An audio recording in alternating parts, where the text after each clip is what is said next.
안녕하십니까? 오늘은 그 위암과 위염 그리고 위궤양 여러분들의 위 건강에 대한 그 세 번째 강의를 드리겠습니다. 다시 한번 화면을 통해서 지난번에 강의 드렸던 내용들을 복습하겠습니다.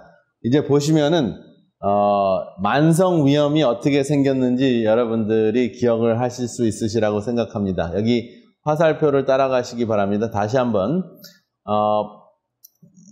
상단 맨 왼쪽에 있는 이것은 정상인의 세포입니다.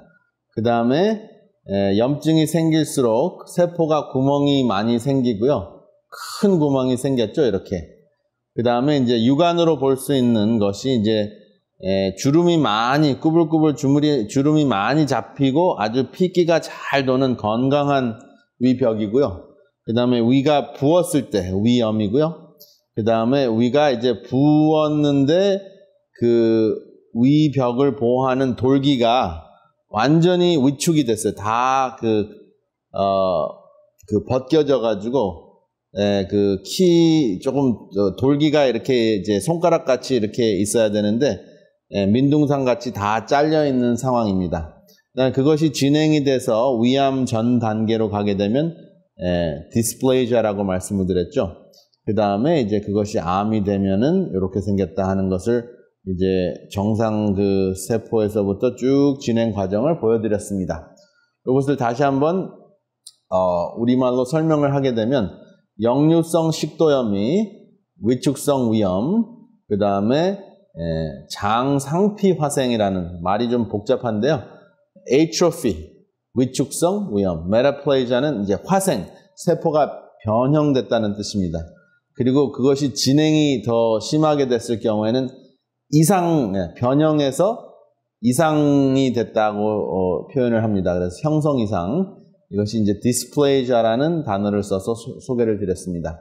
그 다음에 이제 H. pylori라는 박테리아를 없애야 된다라고 말씀을 드렸습니다. 이 H. pylori라는 박테리아를 없애려면 어떻게 해야 될까요? 이것은 천연 치료로는 확실하게 없앨 수가 없기 때문에 천연 치료보다는 여러분들에게 실제적으로 10일에서 14일 치료를 하는 그 약물 치료를 권해드리고 싶습니다. 그래서 이것을 트리플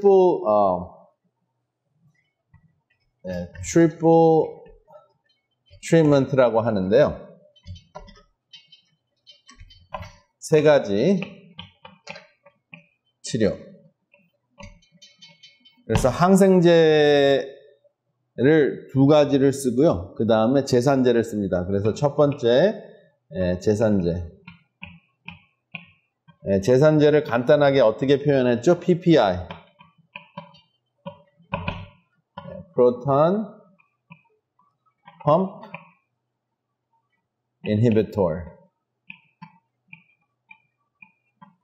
그 다음에 두 번째 항생제인데 첫 번째 항생제는 마이신이에요. 클라트로마이신 500mg 2회. 그 다음에 세 번째는 아목시실린, 페니실린 종류죠. 아목시실린 500mg 하루 2회. 그래서 트리플 테라피, 트리플 트리트먼트 세 가지 치료라고 표현을 하는데요. 제산제, 클라트로마이신, 아목시실린 이 세 가지를 이제 미국에서는 14일간 치료를 합니다. 그래서 산을 없애고 박테리아를 완전히 제거하는 그러한 상황이 이제 2주면 일어나는데요. 사실은 이 치료가 안 들을 수도 있습니다. 그래서 100% 다 없어지지 않고 95% 혹은 이제 98%까지 없어질 수도 있는데 박테리아가 여전히 살아남을 수가 있어요. 그래서 이 박테리아 치료를 하고 난 다음에 한 달 정도 있다가 무슨 실험을 하냐 하면은 검사를 하냐면 breath test라는 게 있어요. 그래서 불어가지고 풍선에다가 여러분들의 호흡기에 있는 바람을 훅 부은 다음에 그 다음에 아주 맛있는 레몬 향이 들어있는 한 컵 정도 되는 액체를 착 마시게 하고 난 다음에 한 15분 정도 있다가 또 훅 불어요. 그러면 이 박테리아가 만들어내는 CO2, 박테리아가 만들어내는 CO2가 이제 탄산가스죠. 탄산가스를 이제 측정을 해서 이 탄산가스가 전혀 없으면은 박테리아가 없는 것이고요. 탄산가스가 아직도 많이 있다 하면은 이 치료 말고 그 다음 단계 치료, 이제 항생제를 바꿔야 돼요. 왜냐하면 이 항생제가 제대로 100% 듣지 않았기 때문에 다른 항생제를 또 써가지고 이제 한 14일 동안 드신 다음에 그 다음에 이제 독종 박테리아, 독종 헬리코박터를 없애는 그러한 단계를 거치셔야 됩니다. 그런데 그거보다 더 중요한 것은 몸이 건강해야 된다는 것입니다. 그래서 여러분들의 면역력을 강건하게 하는 그러한 그 강의를 오늘 좀 추가적으로 해드리려고 합니다. 면역력을 강하게 하는, 면역력을 강하게 하는 첫 번째 방법이 무엇일까요? 굉장히 중요한데 우리가 이것은 돈도 드는 게 아니기 때문에 간과할 수 있는 것이 이게 무엇이냐 하면은 숙면입니다. 여러분 어린아이들이 아프거나 우리가 아플 때 푹 자고 나면은 거뜬하게 바뀌죠. 그게 무엇이냐면 여러분들의 면역체가 재생되는 곳이 그런 재생되는 그 시간이 여러분들의 눈을 감고 캄캄하게 해놓고 여러분들의 눈이 감겨져 있을 때 여러분들의 면역력이 가장 강화가 됩니다. 특별히 밝게 해놓고 자면 별 의미가 없습니다. 그래서 병원에 입원하신 상태에서 막 불 켜놓고 사방에서 간호사들이 왔다 갔다 하는 곳에서 면역력이 강화가 되기 힘듭니다. 그것은 이제 병원은 급할 때 가시는 곳이고 집에서 이제 주무실 때는 캄캄하게 해놓고 숙면을 취하시는데 캄캄하게 해놓고 숙면을 취하셔서 면역력을 증가하는 가장 큰 이유가 무엇이냐면 멜라토닌.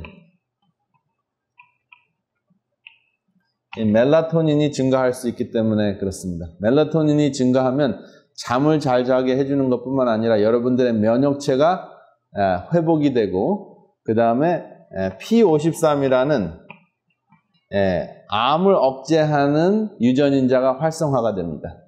그러니까 잠을 주무시지 않으면 아무리 제산제, 항생제 2개를 먹어도 2개를 2주 동안 복용을 하셔도 박테리아는 좀 감소되거나 없어질 수는 있지만 여러분들의 몸이 건강해지지 않기 때문에 언제든지 다시 이 박테리아가 찾아올 수 있습니다. 왜냐하면 항상 우리 주위에는 이 박테리아가 있기 때문에 음식을 통해서 드실 수도 있고 침을 통해서도 옮겨질 수도 있고 식구를 통해서 옮겨질 수도 있고 사방에 다 있습니다. 그렇기 때문에 박테리아를 1단계로 급한 불을 끄는 것이지만 장기적인 해결책은 충분히 주무시는 것입니다. 그 다음에 두 번째, 충분히 주무신 다음에 운동하시는 거예요. 운동을 하셨을 때 여러분들의 면역체가 또 강화가 됩니다. 그 다음에 면역체가 강화되는 또 굉장히 중요한 것, 웃음입니다. 그래서 하루에 최소한도 15초, 가능하면은 15분 동안 웃는 치료법도 있습니다. 그래서 인도에 가시면은 그냥 아침에 모여가지고 아무것도 안 하고 15분 동안 박장대소를 하고 배꼽을 쥐고 웃고 돌아가십니다. 이게 완전히 그 치료법입니다. 면역력 강화 치료법. 그래서 웃었을 때 여러분들의 면역체 중에서 NK, Natural Killer, 특별히 암세포를 죽이고 박테리아를 잡아먹는 Natural Killer 백혈구가 있어요. 이 NK세포의 표면에 창을 심어줍니다. 그 창의 이름이 펄포린이라는 창이에요. 이 펄포린이라는 것은 무엇이냐면 적세포의 구멍을 뚫는 perforate이라는 단어 아시죠? 영어에 perforate. 이것은 구멍을 뚫다 하는 뜻입니다. 그래서 perforin 하면은 구멍을 뚫는 단백질이라는 뜻이에요. 그래서 여러분들이 하루에 15초 동안 웃으면 이 폴포린이라는 단백질이 500개 정도 나오고요. 15분을 웃으시면 얼마나 많이 나오겠습니까? 4 곱하기 60배, 그러니까 500에, 그렇죠? 15분이면 60배죠. 4 곱하기 15를 하니까 60이죠. 그러니까 500개 더하기 60 하면은 창이 3만 개가 나옵니다. 그러니까 15분 동안 그냥 바보같이 웃으셔도 되고 행복하게 웃으셔도 되고 무조건 웃으셔도 되고 억지로 웃으셔도 됩니다. 굉장히 중요합니다. 그 다음에 이제 세 번째로 무지갯빛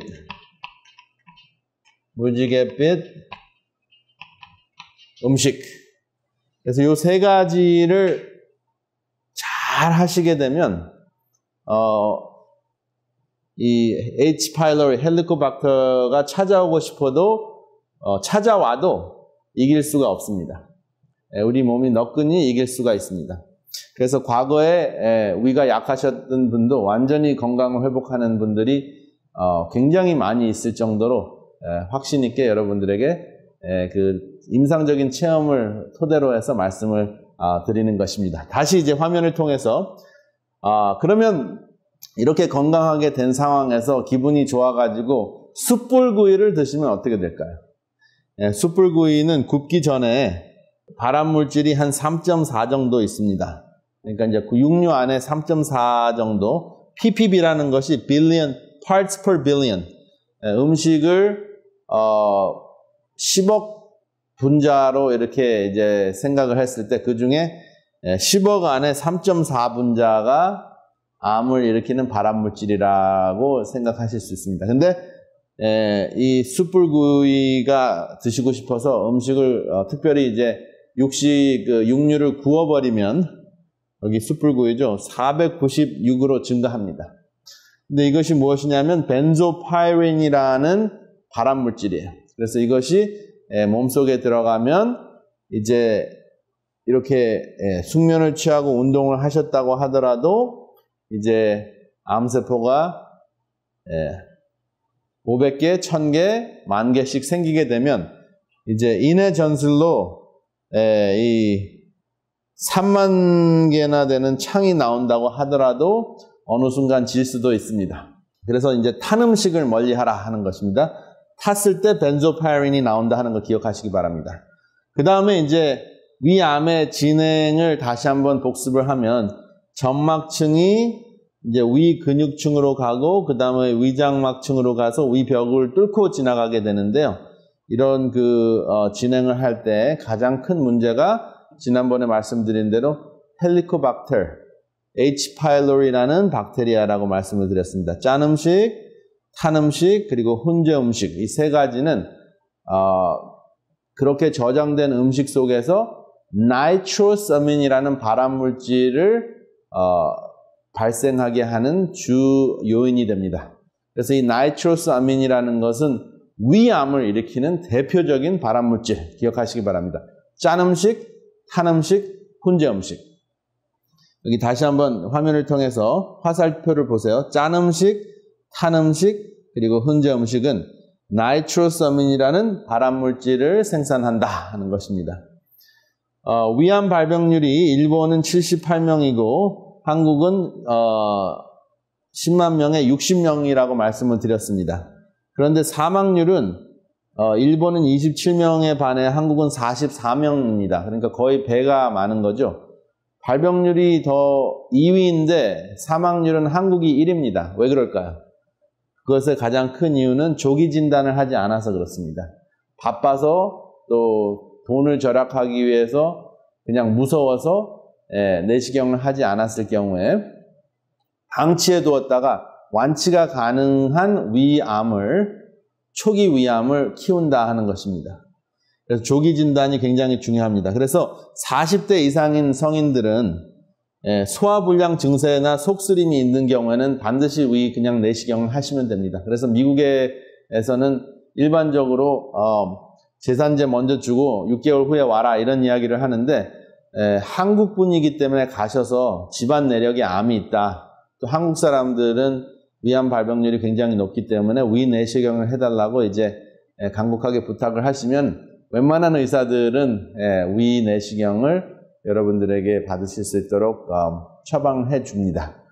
그래서 이제 조기 위암이 4%입니다. 소화불량이 있는 사람 100명 중에서 4명이 위암입니다. 그렇기 때문에 이것은 조기 발견하는 것이 굉장히 중요합니다. 암으로 진행을 막으려면 다시 말씀드린 대로 이 세 가지고요. 헬리코박테를 없애는데 몇 주가 걸려요? 2주면 됩니다. 그 다음에 짠 음식이나 탄 음식이나 훈제 음식을 좋아하는 입맛을 바꾸는데 일주일이면 됩니다. 그러니까 여러분들이 2주 동안에 동시에 헬리코박터 치료를 하시면서 2주 동안에 짠 음식, 탄 음식, 훈제 음식을 드시는 습관을 없애시는 것이 위암 예방과 치료에 굉장히 중요한 역할을 합니다. 해부학으로 다시 돌아가면 이 위장 굉장히 중요합니다. 그래서 여러분들의 속이 환장하지 않게 사셔야 되고 그 다음에 속이 뒤집힌다는 말을 쓰지 않을 수 있는 그러한 삶을 사시는 게 매우 중요하고요. 그 다음에 애간장 다 녹이는 사람이 있으면은 신경을 쓰지 않는 것이 굉장히 중요합니다. 여러분들 걱정을 하시는 것의 반 이상은 일어나지 않을 일에 대한 걱정이고요. 40%는 걱정을 해도 소용이 없는 것이고 10%는 여러분들이 걱정을 한다고 해서 바꿀 수 없는 그러한 상황이에요. 그래서 사실은 거의 100%가 걱정을 하셔도 전혀 도움이 되지 않는다 하는 것을 기억하시기 바랍니다. 그래서 걱정은 당장 여러분들이 처리하실 수 있는 것 빼놓고는 하시지 않는 것이 굉장히 중요합니다. 그래서 당장 처리하고 난 다음에 이것이 제대로 됐나 안 됐나 다시 확인하시고 걱정하시고 또 다시 계속 곱씹으시면 여러분들의 위벽이 그만큼 깎이고 위궤양이 진행이 되고 위 암세포가 있다 그러면 암세포가 증가한다는 것을 기억하시기를 바랍니다. 여기 이제 여러분들의 그 기관 중에서 위 다음에 이제 대장이 있는데요. 이 대장이 하는 그 가장 중요한 일이 뭐죠? 물을 흡수하는 것입니다. 그래서 대장이 제대로 기능을 하지 못하면은 여러분들의 삶의 가장 중요한 그 세 가지 중에 하나를 못합니다. 잘 먹고, 잘 배설하고, 잘 자고. 그래서 이제 세 가지가 있는데요.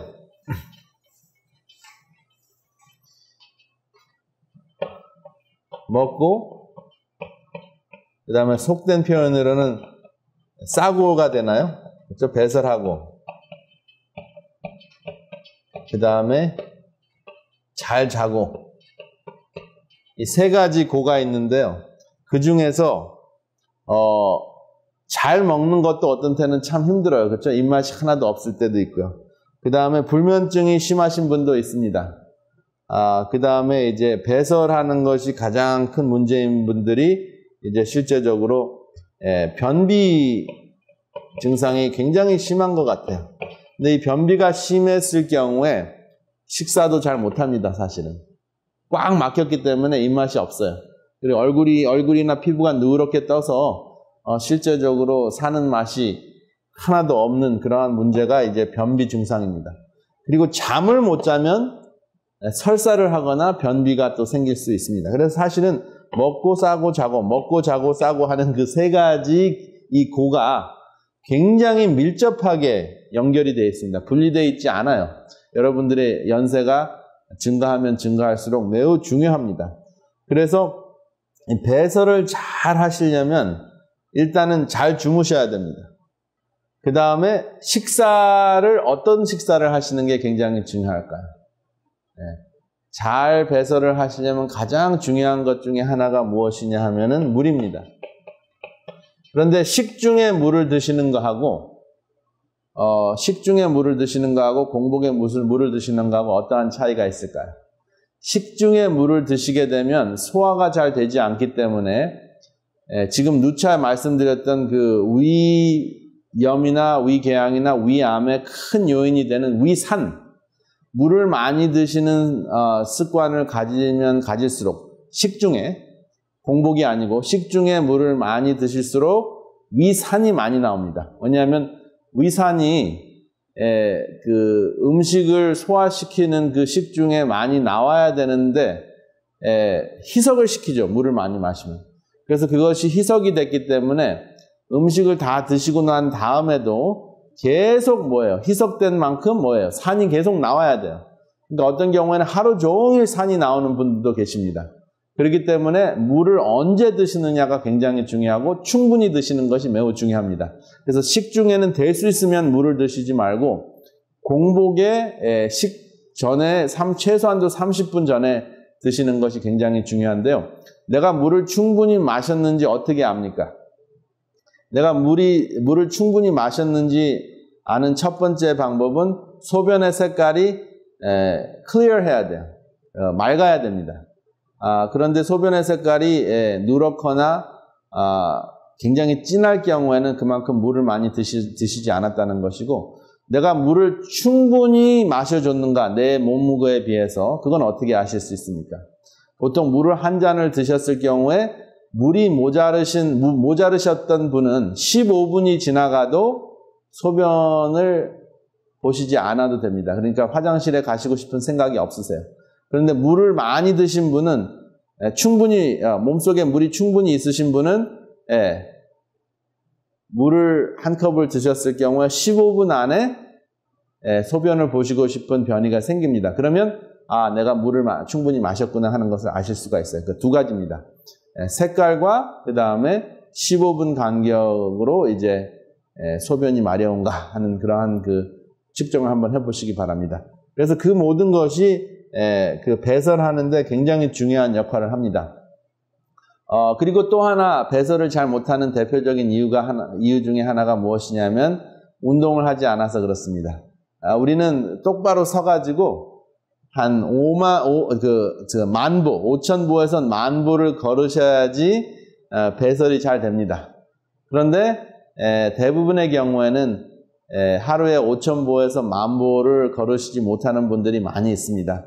무릎이 아파서 못 걸으시는 분들은 가능하시면 수영장에 그 피트니스 센터에 티켓을 끊으셔서 따뜻한 물이 있는 수영장에 가셔서 걸으셔도 됩니다.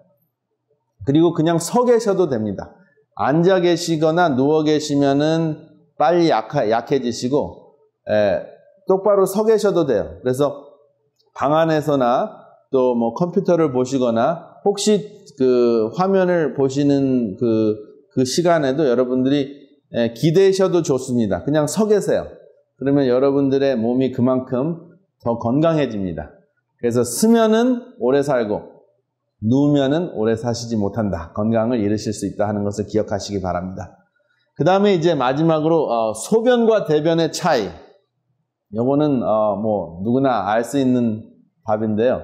입에서부터 식도, 그 다음에 위, 십이지장, 그 다음에 소장, 그 다음에 대장, 그리고 항문에 이르기까지의 이 통로가 소화기관이라고 일컬음을 받습니다. 근데 그 소화기관이 속입니까 바깥입니까?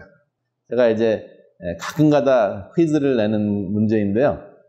속입니까 바깥입니까? 입 안으로 들어가면 속이라고 생각을 하시지만 사실은 엄밀하게 따지면 바깥입니다. 그렇죠? 만약에 통로가 똑바로 있다면 음식이 탁 들어갔을 경우에 뚝 떨어집니다. 그렇죠? 근데 이것이 꼬불꼬불 돼 있고 소화가 되는 시간이 있기 때문에 속이라고 생각을 하는데 사실은 몸속에 들어가 있는 건 아니에요. 그렇죠? 통로 안에 들어가 있죠. 그래서 대변하고 소변의 차이는, 대변은 몸속에 들어가 보지도 못하고 쫓겨나는 것이 대변이고, 소변은 들어갔는 줄 알았는데 쫓겨나는 것이 소변입니다. 그래서 둘 다 배설물이에요. 그래서 이것을 가만히 생각하면 우리가 영적으로 깨달을 수 있는 그러한 그 깨달음을 얻으실 수 있기 때문에, 이것이 오늘의 신앙 방송이기 때문에 생략을 설명을 하면서 영적인 것을 한번 생각해 보기로 하겠습니다. 그래서 이 소화기관은 일반적으로 여러분들이 생각하는 그 영적으로 교회라고 생각하실 수가 있습니다. 여러분, 교회 간다고 다 성경에서 이야기하는 예수님의 몸, 지체가 되는 것은 아닙니다. 그렇죠? 그래서 교회를 가시지만은 아주 시끄럽게 냄새를 피우는 변 같은 분들도 있고 소변 같은 분들도 있어요. 그렇죠? 그래서 교회 안에서 열심히 일하고 막 돌아다니고 혈액 속에서 돌아다니다가 배설되는 소변같이 열심히 일하는 분도 계십니다. 근데 가장 중요하신 분들은 조용히 교회에서 중요한 역할을 하시면서 냄새도 피우지도 않고 소리도 안 나는 분들이 있어요. 그것은 이제 그분들은 영적으로 봤을 때 우리 신체적인 차원에서 영양소와 같은 분들입니다. 그래서 영양소는 뼈와 살이 되지만은 아무 소리도 없습니다. 그렇지만은 이제 성경에서 이야기하는 예수님의 지체, 몸의 일부가 되듯이 아무 소리 없이 그 뼈가 되고 살이 되고 각종 세포의 영양소가 되어서 몸을 살리는 역할을 합니다. 그래서 아무쪼록 우리가 신앙생활을 할 때 어떠한 그 단체나 교회나 이러한 곳에 여러분들이 참석을 하시더라도 내가 소변 같은 역할을 하고 있는가, 또 대변인가, 아니면 진정한 영양소인가 하는 것을 생각하시면서 여러분들의 영육 간의 강건함을 누리시는 여러분들이 되시기를 이 시간에 간절히 바랍니다. 감사합니다. 더 깊은 말씀 연구를 위해서 저희 오늘의 신앙 TV 방송은 성경 연구 코스인 말씀의 향기를 준비하고 있습니다. 이 책자는 성경에서 꼭 이해해야 할 내용을 5권으로 요약한 책입니다. 또한 예언서인 다니엘서와 요한계시록을 혼자서 연구하실 수 있도록 다니엘서 예언연구와 요한계시록 예언연구 책자들이 준비되어 있습니다. 이 책자를 신청하실 분들은 아래의 전화번호 562-405-2806번으로 연락 주시기 바랍니다.